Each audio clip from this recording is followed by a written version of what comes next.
Once General Ebdahi seized Rivia, he ordered an immediate census of the conquered population. At first, many thought the Nilfgaardian had planned to raise taxes, but the truth was, in fact, much worse.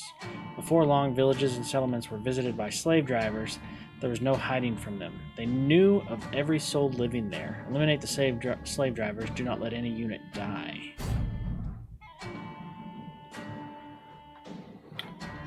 Okay.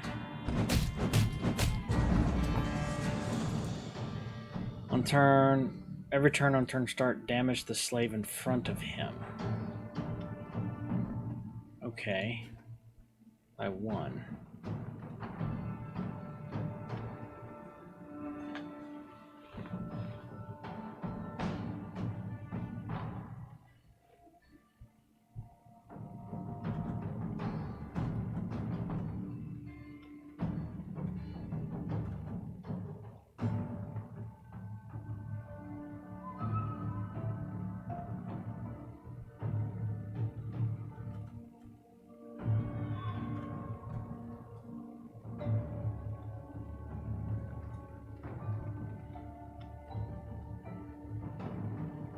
Okay.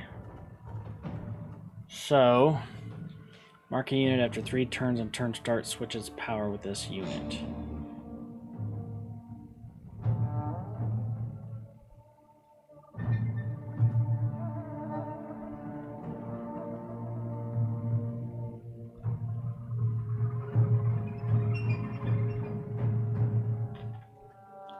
Okay.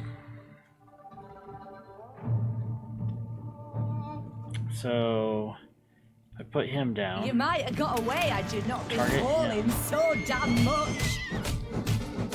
Oh, they all target this guy.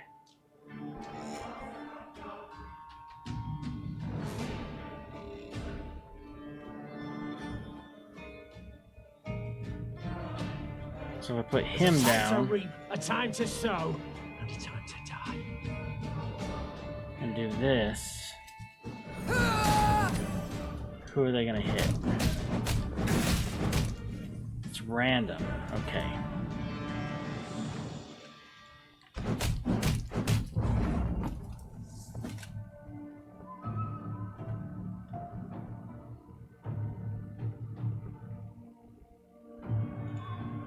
Okay, so let's put him down first. We'll be reaping black-clad heads.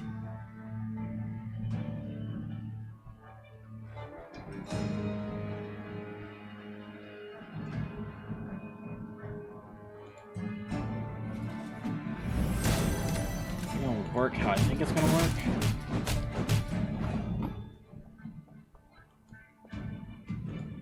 You can pay the toll in one of 2 ways. In silver or in blood.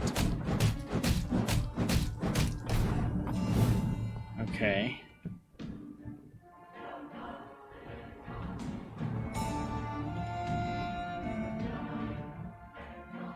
To the right. There's been a mistake. I'm no mage.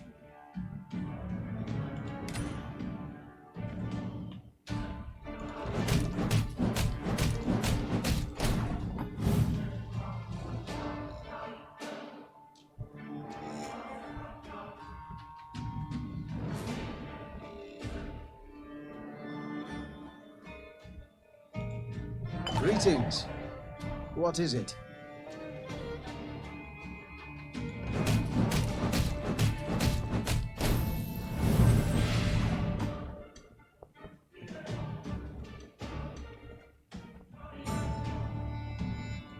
Of course I'll manage. I trade a full week.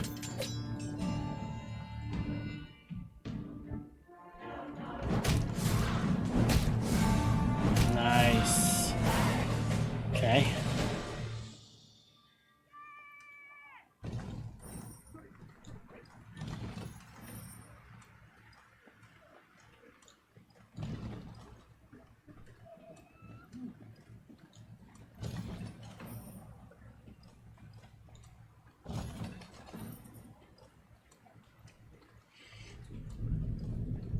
All right, they're happy they're liberated.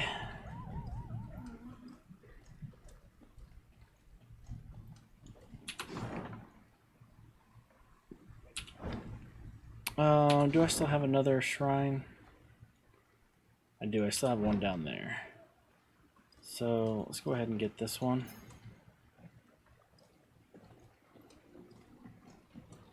When Neve saw Reynard's usually stoic visage rent by a half-moon grin, she knew he brought particularly good news. Your Grace, our toil has borne fruit. The liberated towns of Rivia have hired an outfit of mercenaries conveyed to your command, along with wishes for a speedy victory. Neve cast an eye over the Wow. long column of hired soldiers, taking in their top-notch arms and battle-hardened faces. Her gaze lingered longer on their banners, surprised to see some bearing the Caldwell crest, suggesting Dragomir had proven worthy of the trust she had extended. Nice. With support like this to bolster our ranks, our way grows easier. Said the Queen with a smile. Send the townsmen a letter.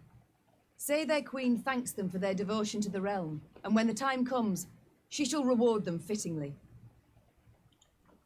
Very nice. Caldwell making up for the sins of his father.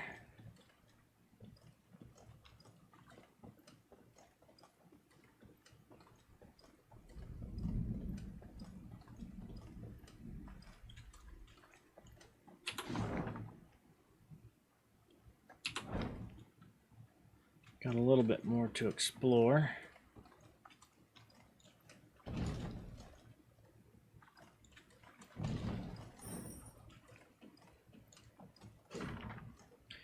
Rivians, to those who would consider aiding the enemy in the hope of earning their goodwill, may you learn from the fate of Count Caldwell. He was the first to accept the Emperor's leash around his neck and desired a mountain of gold in return, yet he was instead granted a putrid swamp. He thought himself the Nilfgaardians' equal, yet they despised him. He dreamed of glory everlasting, yet died like hog. Covered in muck and grime, do not follow in his footsteps, for you would share his fate. Rivia Castle. Seems our journey nears its end. That end could yet prove tragic. We've daunting tasks ahead. Pride. It's all I ever felt pondering those walls. Yet now, to behold them from below, I truly do wish we hadn't built them so tall. Can I get in here? Looks like I can't. Alright, lady. What can we do for you? Ah.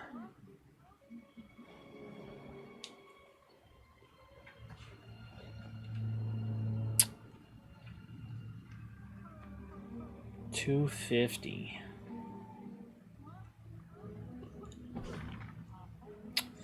Gotta pay for it. Can't just steal it. Alright, let's see what that does.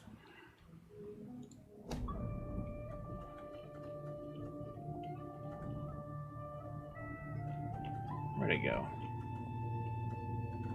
Right here. After 5 turns, on turn end, destroy 3 random enemies. Okay. Alright, let's take a look at some stuff here first. Boosting, move the card in your deck to the top and strengthen it by 3. Okay. Shuffle an ally into the deck and play 2 cards from your deck. Oh, I like that, because it gives you 2 cards immediately to play.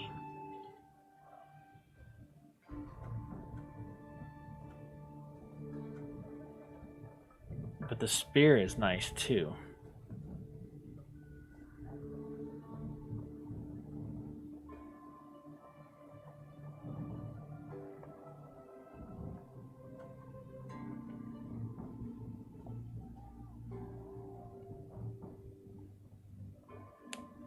I think this works better in longer rounds.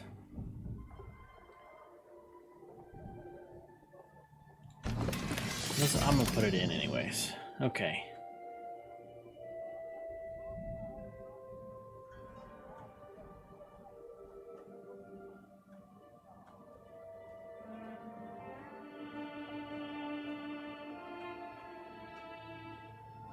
Still liking the horn the best.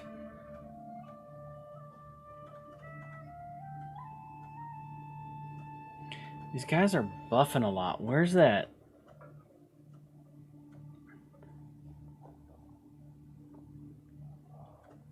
Where's that one that gives us...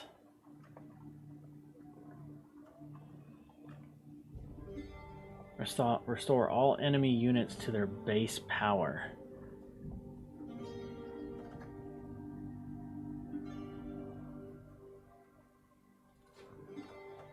Maybe try that.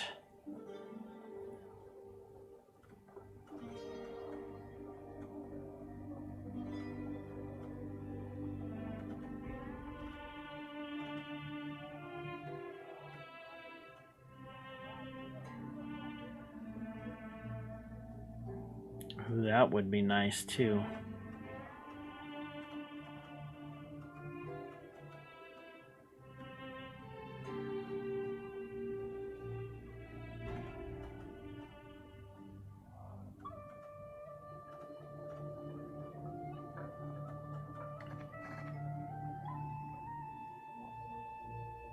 Okay.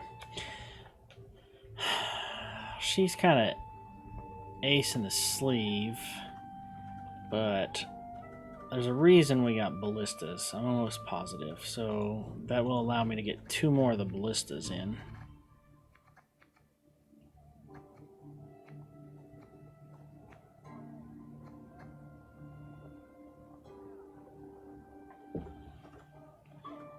I like the drummers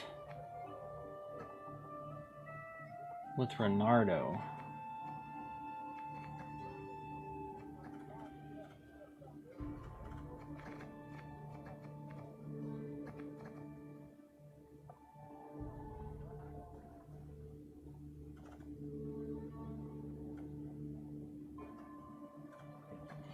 Alright, let's try this.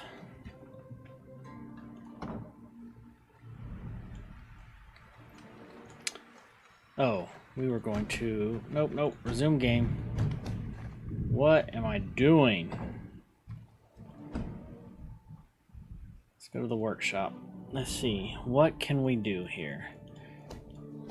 So, this requires 4,000, which would leave us with 1,900. This is only 1,000.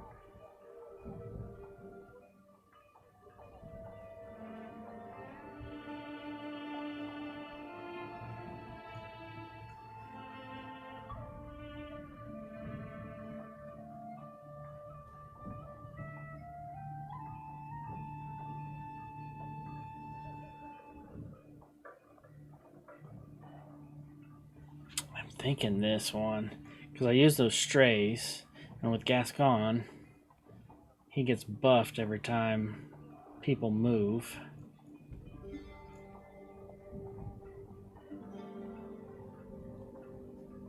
It's a lot of flipping gold, though.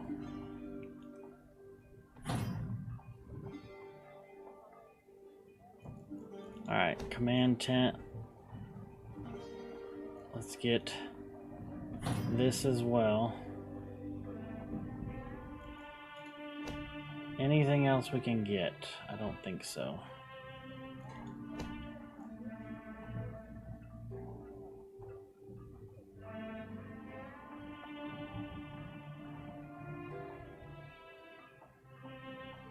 Oh, maybe we should have got that.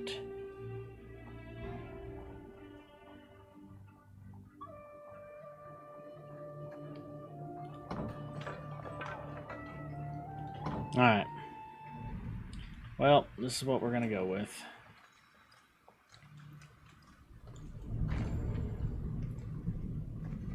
Continue. The castle of Rivia now loomed before the Lyrians. Water surrounded it on 3 sides, and dual defensive walls studded with podgy turrets completed its perimeter. It was famously difficult to take and had changed hands only once, a few months before, when traitors opened its gates to the Nilfgaardians. Foreign banners waved upon the walls. The golden sun and General Epdahi's crest on Rivia's walls. The walls of home. There was somber silence among the troops, the glee and pride of many triumphs suddenly gone. For each knew if the Queen ordered an assault, most would lie dead by sunrise. Your Majesty, Began Reynard in a reassuring tone. we needn't strike quickly. We've time on our side. To prepare would be wise. 2 months, I wager. Perfectly enough. We stop supplies from getting through. They'll capitulate, I've little doubt. Or at worst, be too weak to defend the fortress. Reynard's reasoning was sound. There was no need for urgency. Meave had the upper hand for the first time in this war.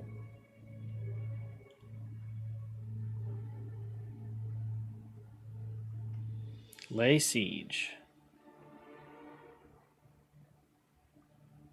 These invaders have grown fond of Rivia Castle, Said Meave. so let them stay and rot. Reynard, erect road barricades and guard posts between city and citadel. Gascon, seize all boats, barges, anything that floats.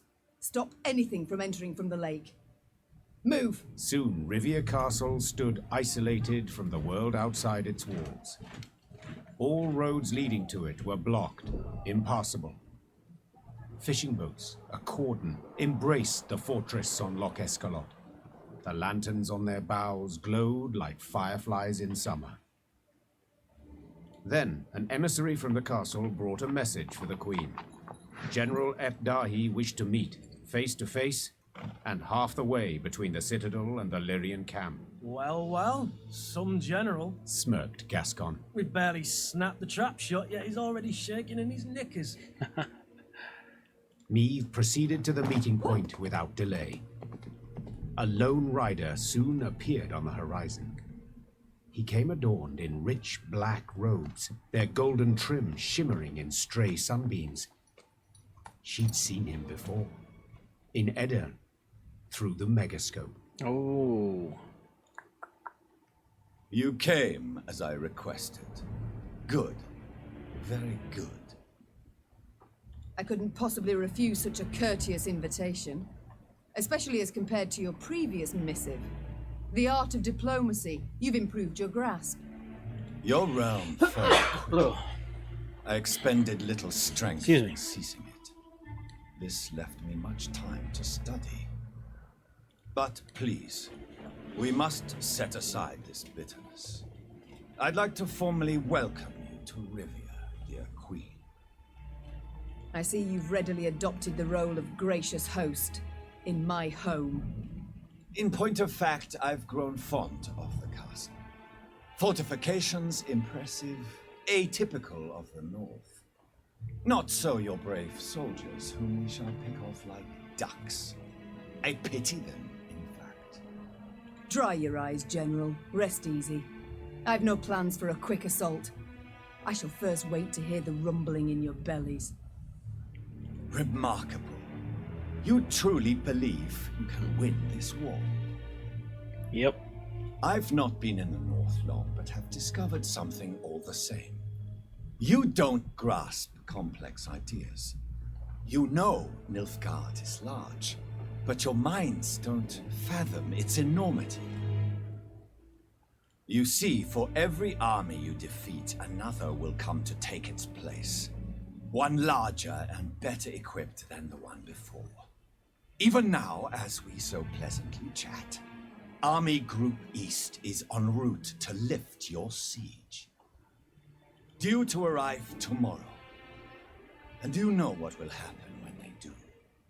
They will crush you against your own castle's walls, like the maddening flea you are.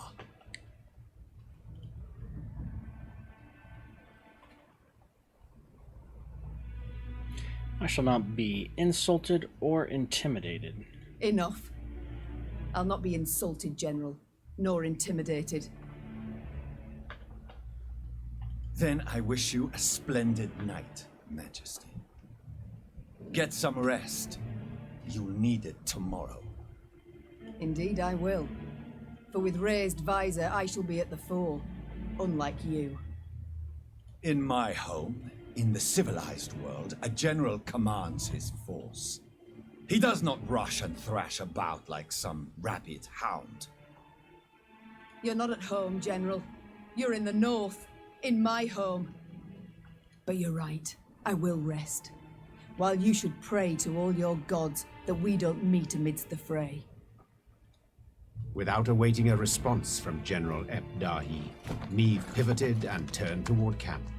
Her pace was quick, despite a heavy heart.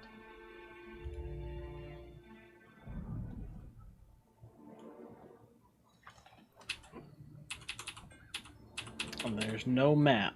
Okay. The good book states the just always prevail, with no cause for despair. The black-clads shall shed their shields and flee for the first cock crows. Nilfgaard fights by the sword, thus it shall fall by the sword. The good book states the just always prevail. As a rule, human fortifications aren't worth a pound of shield marshite. But this fort sure turned out all right for you. Thou in hell, got no chance against these walls. Tricks to stay positive, ain't it, Your Majesty? Tricks to stay positive, ain't it, Your Majesty? Gonna be one hell of a night! Ah! Ah! Ah! Okay. Don't you dare sound the retreat, got it? I won't. My axe craves blood, Nilfgaardian blood! This guy's crazy. Gonna be one hell of a night! Ah! Ah! Ah! Oh, look, there's Always knickers. darkest before the dawn. Many will die today. Too many. Always darkest before the dawn. Always darkest before the dawn. Okay, I guess we're just running around talking to people.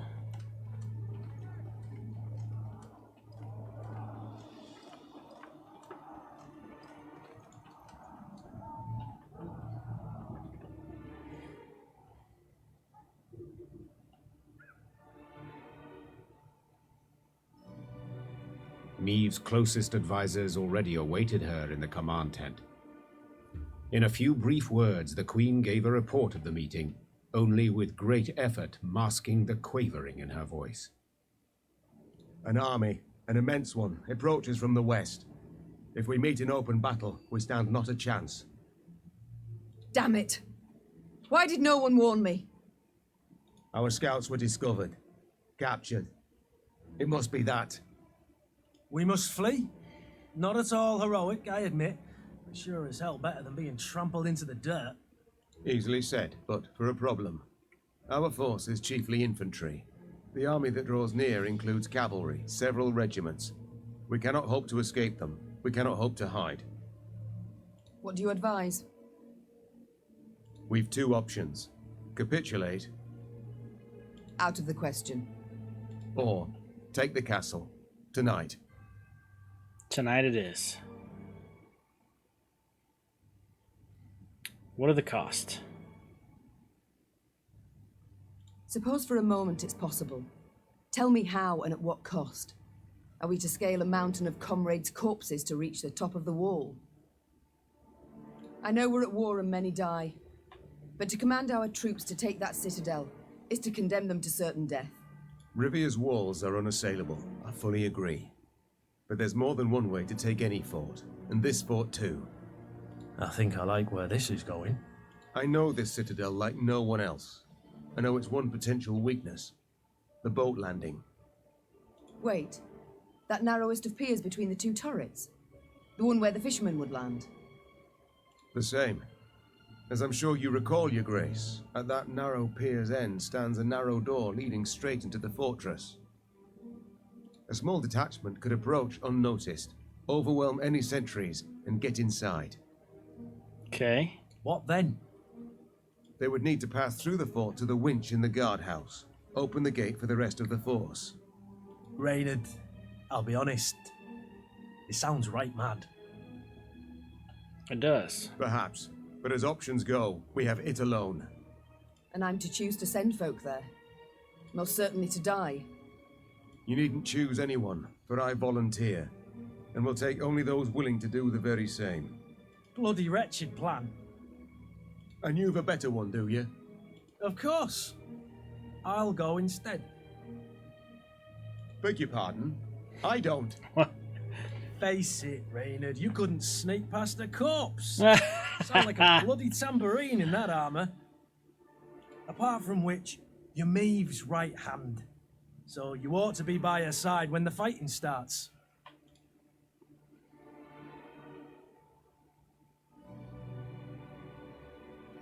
Gascon is the man for the task. Firstly, Reynard, I'm grateful. Well done, my friend. Thank you, Your Grace. But truth be told, I did indeed hear you walking to the tent from the other side of camp. And yes, you know Rivia Castle better than anyone else. But the assault must transpire silently. Gascon will lead the force. Understood, Your Grace. Cheers, Maeve. I'll try not to disappoint. You won't, I'm sure. God speed you on your way, and please, try your damnedest not to die. Gascon hand-picked his men, those most adept with daggers, not swords. Noiselessly, they glided through the dark toward the castle, the light of its lanterns blurred by the evening mist. Maeve watched anxiously as the boats glided away, her heart pounding in her ears. All depended on this mission. The fate of her realms, perhaps all the North, the lives of her troops, and her own. Now there was naught she could do but wait. Good luck, She whispered, gazing at the fortress walls, cloaked by the dark that seemed to surround all now. The Lyrians prepared for battle, their silence absolute, in darkness, illuminated only by the pale light of the moon. Maeve was restless. She paced nervously in a circular pattern, awaiting the signal they'd agreed upon. Blast, it's taking long. Much, much too long. Finally, a torch's faint glow appeared atop the towering walls. It disappeared, then glowed again, and one more time around. Maeve leapt in the air, and as she did so, barely stifled a cry of utter joy. They made it. It worked. Moments later, Lyrians in the hundreds burst from the trees. The Nilfgaardian defenders loaded their catapults and ballistae. They did so slowly, convinced the castle walls remained impenetrable. Then they heard chains, grinding and clinking, and the sound sent shivers down their spines. Bewildered, they watched the main gate rise as the attacking force rushed forth. General Epdahi dispatched an elite unit to take back the winch at once. Yet he saw this was in vain and all was lost when Maeve rode into the castle courtyard. Maeve had begun the day known as a great warrior. Yet by night's end, legend was the cloak she wore. Her shield stopped powerful blow after blow as her blade found gaps in her foe's black armor. At first, Nilfgaardians scoured the fray in search of the Queen, hoping to prove great heroes. Soon, she was their chief scourge, and they began to flee before her blade that sung their death. Retreat! Retreat! What was this extraordinary vigor that surged through Maeve? Naturally, she wished to liberate her castle and realm, drive off the invaders, defeat the arrogant General Epdahi. But in that moment, above all else, she longed to fight her way through to the guardhouse and bring Gascon's party relief. Follow me! Move! Move! Maeve had expected the worst, a bloodbath, piles of corpses. Yet all in the guardhouse was eerily quiet and calm. The door to the winch room lay shattered, true, but this was the one sign there'd been any sort of struggle. What happened here? She thought. Cautiously, she entered, looking, searching for any trace of Gascon and his fighters. Instead, she spotted Willem, curled up in a corner, clutching his bloodied belly, his fingers not enough to stop all the holes. Meve tore off her cloak and went to stem the bleeding. Dang. Willem, what happened here? My wrongs. I sought to right them. Wheezed the prince. Please, forgive me. The young prince choked on this last word, did not manage to utter it, before his eyes went dull. Moments later, her men entered the room to find the queen kneeling, pounding the wall with her fists, her eyes flooded with tears. Willem lay motionless beside her, covered by her cloak. Oh, that sucks. Those were the choices he made, though. Still, regardless how mad you are at your kid, you hate to see them die. It's not the way it should be. Parents should never watch their kids die. Man. Gascon pushed his way through the other foot soldiers. He knelt beside the queen and whispered what had happened. His unit had not managed to reach the gate in time, but Willem had. Upon seeing Lyrian forces converging on the fort, the prince had rushed to the guardhouse and opened the gate himself. By the time Nilfgaardians closed it again, it was too late. The Lyrians were through. The queen rose, her fists clenched, her shoulders rigid, her knuckles white. Her face betrayed no sorrow, no despair, just rage, hot as a forge, immeasurable. Now's not the time to mourn. Seethed Meve, struggling to stay calm. Now's the time for war, for slaughter, revenge. With victory today, we'll recover our home, return to our kin, and set our blades aside at last. Yet until victory is ours, they must drink. Drink greedily of Nilfgaardian blood! The Lyrians were at the brink, near their breaking point. They'd followed Meve for thousands of miles, over snow-clad peaks, through forbidding swamps. They'd fought, survived countless battles at her side, and though their gazes were now weary, she knew they'd follow her into fire. Your Grace, the Blackclads, they've hauled themselves up in the upper keep. We went to breach the wall, alas to no avail. Meve nodded, twirled her sword, then leapt upon a mount. Her eyes spoke pure determination. So will bloody well try again.